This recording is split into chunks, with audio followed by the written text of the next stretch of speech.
Hello everyone, स्वागत है आप सभी का बीएससी पार्ट फर्स्ट ईयर की इस ऑनलाइन क्लास में। इसमें हम आपको 2D ज्योमेट्री यानी 2 डायमेंशनल ज्योमेट्री यानी 2D ज्यामिति पढ़ा रहे हैं। 2D ज्योमेट्री ये बीएससी पार्ट फर्स्ट ईयर की पेपर 3 की फर्स्ट बुक है। आज क्योंकि फर्स्ट ही लेक्चर है इसका, तो इसलिए हम इसका बेसिक्स कर लेते हैं। देखिए बेसिक्स क्या है। बेसिक्स में आप 9th 10th 11th 12th में जो बेसिक्स पढ़ के आए हैं वो है कार्टेशियन कोऑर्डिनेट सिस्टम यानी कार्तीय अक्ष निकाय। सेकंड है पॉइंट्स यानी बिंदु। थर्ड है स्ट्रेट लाइन यानी सरल रेखा and pair of straight line यानी सरल रेखा युग्म। फोर्थ है सर्कल, सर्कल यानी वृत्त। फिफ्थ पैराबोला, पैराबोला यानी परवलय। सिक्स इलिप्स, इलिप्स यानी दीर्घवृत्त। और सेवंथ है हाइपरबोला यानी अति परवलय। तो जो फर्स्ट से लेके फोर्थ है यह आपने 9th और 10th क्लास में किए हैं। 5th 6th 7th ये आपने 11th 12th में किए। अब जो बीएससी पार्ट फर्स्ट ईयर के पेपर 3rd में जो सब टॉपिक्स है वो इलिप्स और हाइपरबोला है। 11th 12th में आपने इलिप्स का बहुत ही बेसिक और हाइपरबोला का बहुत ही बेसिक्स किया था। अब बीएससी पार्ट फर्स्ट ईयर में थर्ड पेपर है उसमें एलिप्स और हाइपरबोला का थोड़ा सा एडवांस दिया हुआ है। तो सबसे पहले तो हम बेसिक्स कर लेते हैं 2D ज्योमेट्री का आज के लेक्चर में।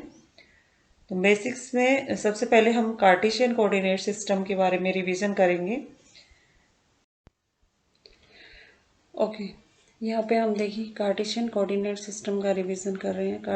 कार्टेशियन कोऑर्डिनेट सिस्टम यानी कार्तीय पद्धति में हम क्या किस प्रकार करते थे इसको। यहाँ पे हम एक एक्स एक्सिस लेते थे, एक वाई एक्सिस लेते थे। ठीक है, ये आपकी वाई एक्स हो गया, ये आपका एक्स अक्ष हो गया।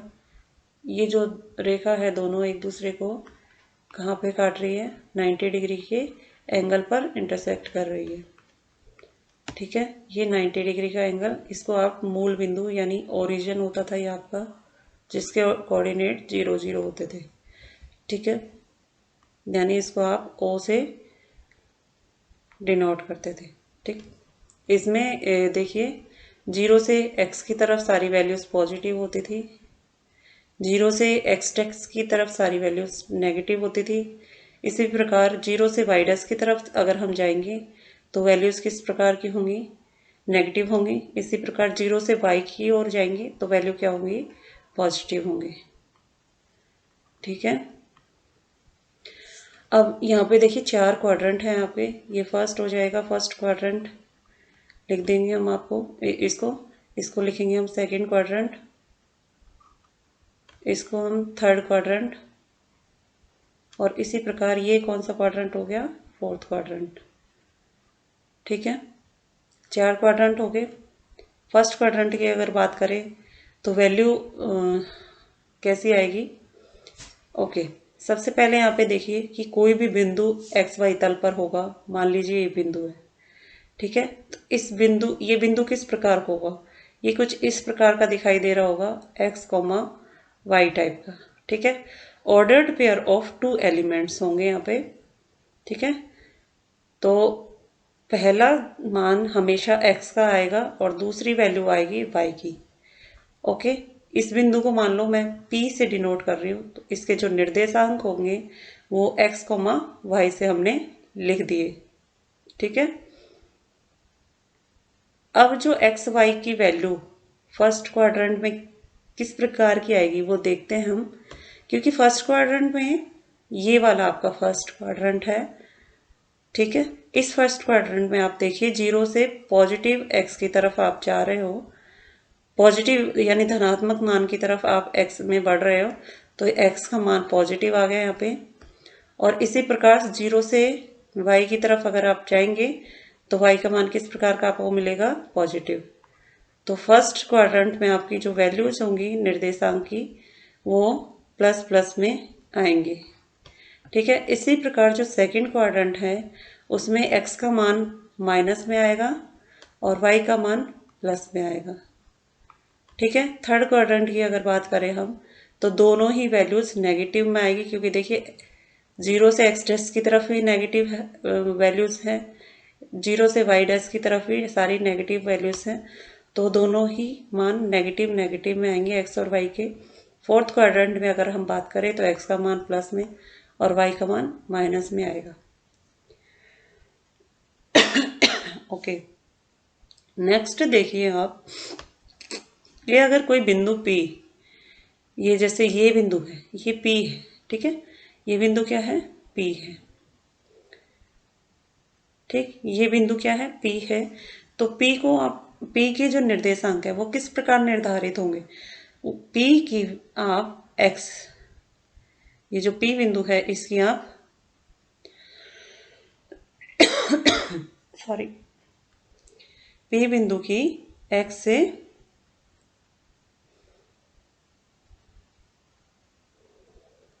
x अक्ष से दूरी क्या होगी, वो आपको स्मॉल y होगी, और P बिंदु की y अक्ष से दूरी क्या होगी, किसके इक्वल होगी, x के इक्वल होगी। ठीक है, तो इस प्रकार ये जो मान आए हैं x y, x क्या है, P बिंदु की y से डिस्टेंस, ठीक है, और y क्या है, y P बिंदु की x अक्ष से distance. Okay,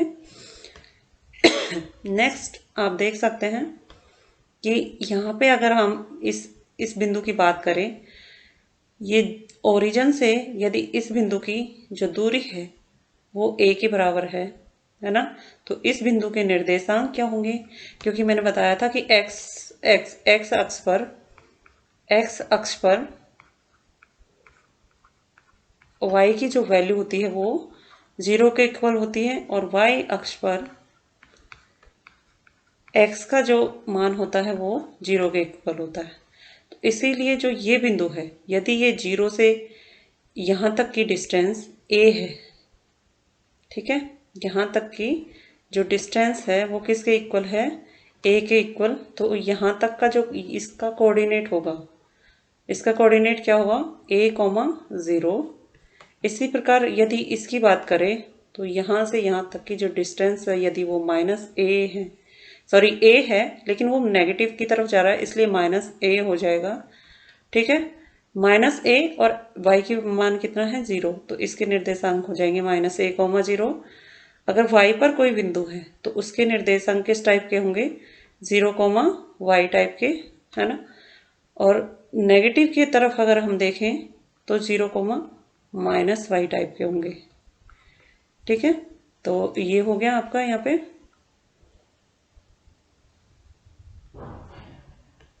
okay, distance formula यानी दूरी का सूत्र हम यहाँ पे रिवीजन कर लेते हैं। क्या होता है दूरी का सूत्र, दूरी के सूत्र में देखिए सबसे पहले आपको एक्स वाई तल पर, ये मान लीजिए एक्स वाई तल है, यहाँ पर दो बिंदु आपको दिए हुए हैं, ये ए है और ये बिंदु बी है।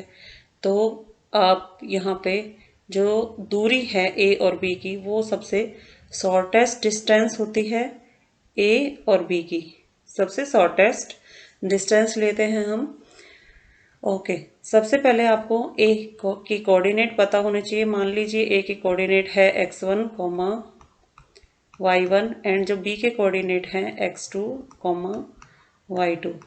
ओके, तो आपने विभाजन बिंदुओं ए और बी के मध्य की दूरी के सूत्र यदि 10वीं में आप पढ़ के आए थे तो फॉर्मूला क्या था उसका, फॉर्मूला था √x1 - x2 का whole square plus y1 - y2 का होल स्क्वायर। ये था आपका ए बी की डिस्टेंस। ठीक है, आप ये पढ़ के आए थे क्लास 10th में। ठीक है, अगेन यदि किसी भी बिंदु, कोई भी बिंदु एक्स वाई तल पर हो, मान लीजिए ये बिंदु है और ये बिंदु 0, 0 है, ठीक है, और ये बिंदु क्या है, ए, x1, y1। ठीक है, तो 0 से a तक की जो डिस्टेंस होगी है ना। 0 से A तक की डिस्टेंस, ये डिस्टेंस किस प्रकार निकालेंगे हम? अगेन आप वही ये वाला सूत्र लगाएंगे, होगा √x1 का होल स्क्वायर प्लस y1 का होल स्क्वायर। ठीक है, ओके, ये हो जाएगा, ये हो गया आपका, ये हो गया। नेक्स्ट, विभाजन बिंदु के निर्देशांक। विभाजन बिंदु के निर्देशांक, इसमें क्या करना है आपको? आपने यहाँ पे देखिए, ये वाली एक सरल रेखा के दो बिंदु हैं। ठीक है, एक बिंदु A है, A के निर्देशांक है x1 y1, और दूसरा बिंदु B है, B के निर्देशांक है x2 y2। ठीक है, ओके। एक पॉइंट है यहाँ पे P, ये पॉइंट है P। ठीक है, P के निर्देशांक को आपने डिनोट कर दिया x बार, y बार। अब जो पॉइंट P है, इस जो रेखाखंड AB है, ठीक है, रेखाखंड AB को पॉइंट P मान लो m इंटू n रेशियो में विभाजित करता है। यहाँ तक की जो डिस्टेंस है वो m है, और यहाँ से यहाँ तक की जो डिस्टेंस है वो n है। फॉर एग्जाम्पल 2,3, यानी यहाँ से A से P तक की जो डिस्टेंस है, AP की वैल्यू 2 है, AP अपॉन PB की जो वैल्यू है वो किसके इक्वल आ जाएगी? 3 के इक्वल। तो AP अपॉन PB कितनी रेशियो होगी इसकी? 2/3, यानी 2:3 रेशियो। तो जो P बिंदु है वो रेखाखंड AB को 2:3 के अनुपात में अंतः विभाजित कर रहे हैं। ठीक है, तो यहाँ पे आपको जो वैल्यू निकालनी है वो x बार और y बार की निकालनी है। तो अंत्य विभाजन में अंत्य विभाजन प्रक्रिया में x बार की जो वैल्यू निकलेगी वो होगी आपकी mx2 plus nx1 upon m plus n, और जो y बार की वैल्यू होगी वो होगी my2 plus ny1 upon m plus n। ठीक है, ये अंत्य विभाजन था। इसमें x बार की वैल्यू इस प्रकार निकलेगी इस सूत्र से, और y बार की वैल्यू इस सूत्र से निकलेगी। ठीक है, नेक्स्ट आप देख सकते हैं, नेक्स्ट में यहाँ पे यहाँ दिखाया भी हुआ है। ये देखिए, ये रेखाखंड AB है, ये रेखाखंड AB है, इसको इसने भाय विभाजन किया है। ये भाय विभाजन हो गया इसका। यहाँ पे ये बिंदु है P of x x bar y बार। ठीक है, तो जो AB की वैल्यू है, AP की वैल्यू है, सॉरी AP की वैल्यू है वो m है, और यहाँ पे PB की जो मान है वो